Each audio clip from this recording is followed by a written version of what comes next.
ल इकेबुकुरोको sunshine city tower 60 तलाबाट यो video बनाउँदैछु हैन। टोकियोको भवनहरु चाहिँ लास्टै अल्गा अल्गा छ हैन।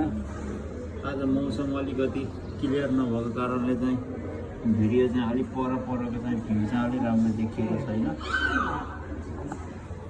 यस्तो माथि ओहो यहाँबाट चाहिँ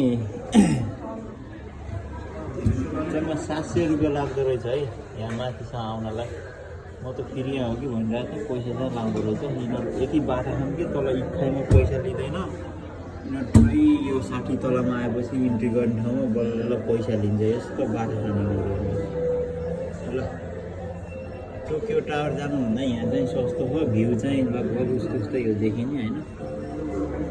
ल यस्तो भयो घरैघर। अब कता हो त यो पाइला टिप्नु।